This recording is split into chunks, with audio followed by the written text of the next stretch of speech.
I grew up playing at the parks. You know, I know it's a little different now with these kids now, they got trainers and all that. But I really grew up at the park. It taught me, you know, to, you know, never be fair of who you playing. You know, I was always playing against older guys growing up in New Jersey. And everything about New Jersey is finesse, you know, who's better than who. You know, I know, you know, a lot of people try to connect us with New York, but I think it's different with us because, you know, we compete on both ends of the floor.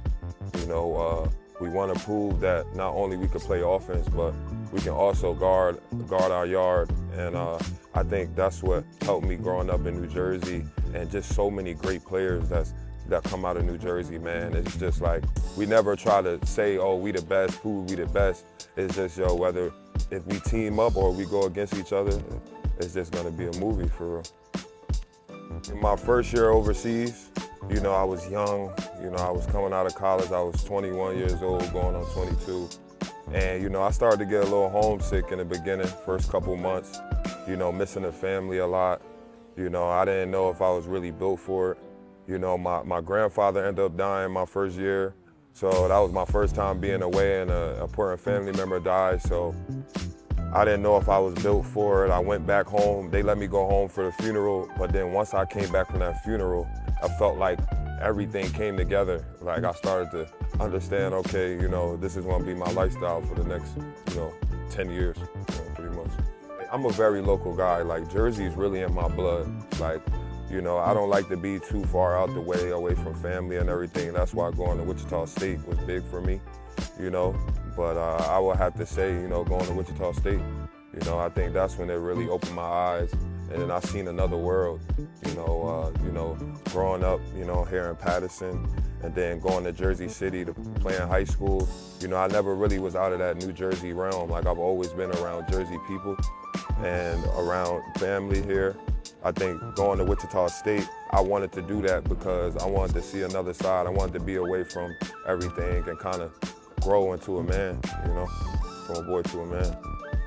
St. Anthony's means everything to me, man. Like, you know, man, like growing up, you know, obviously I'm from Patterson, so, you know, Patterson Catholic was also a big school for me growing up. But when they closed down, St. Anthony's was another direction I looked in because I wanted to continue to level my game and play at a high level. And St. Anthony's was a spot, man. I just got so many memories there, not even just basketball, but off the court as well, like being at that school, like meeting so many friends, you know, teachers that I was cool with, like that still text me to this day, you know, so the relationship is great there. It was a very small school, so you knew everybody, you was connected with everybody. That's rare at a lot of high schools, that's big. Definitely had a lot of deep tournament runs, but a moment that definitely give me chills is definitely my freshman year, man. Like, my freshman year, I was 17 years old, going on 18. I was real young, playing with older guys such as Fred VanVleet, playing for the Rockets right now.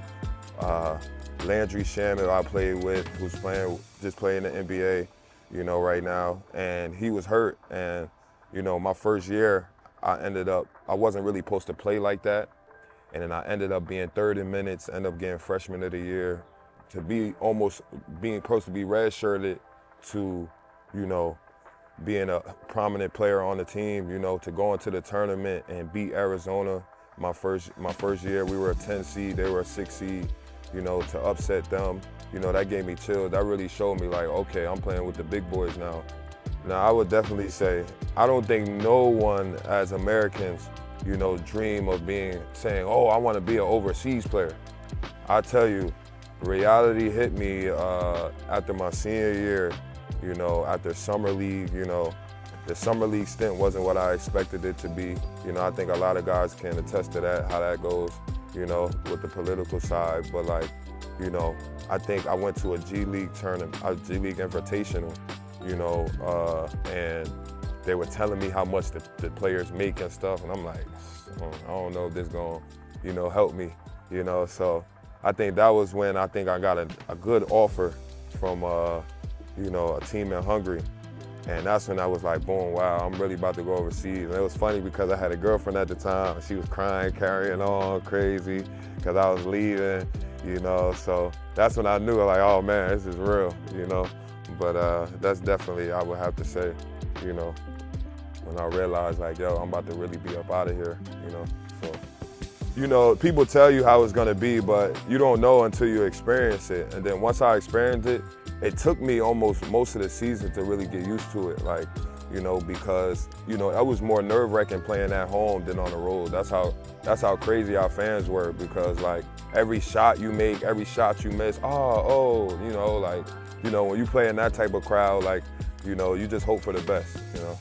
I played a lot of great teams, like EuroLeague teams, but the most pressure-packed games be the games when your team is gonna get sent down and you have to, it's like one big game you have to win in order to stay in the league. I think those be the most pressure-packed games, because you go into the games, you see fans sticking their middle fingers up at you and stuff, saying a bunch of crazy stuff to you, but you don't even know what they're saying. You know, some people throwing things, like I've gotten beer thrown at me before during a game. You know, I turned up after that, but like, you know, I remember, I think we was in Italy and we was fighting to stay in the league, and we had a big game on the road, and this team knew we was coming in trying to, you know, stay in the league. And when you went in there, it was like, oh my God, it was crazy, man. The warm-ups was crazy. You know, the way the fans were reacting, interacting. They had to have these barriers up on there, you know, so that no one touches the players. Like when I seen that, I'm like, oh man, this overseas joint is real, you know. And we won that game, and I did my thing. Like, in those situations, I can hoop. Like, I love that, you know, because I feel like everyone's against me. I love that. You know, when you go, especially overseas, when you go out to that world, it's you versus the world. Like, you know, they don't care about you. Like, they really don't even care if someone died in your family, for real, to be honest. They only care about if, you know, you're able to help them.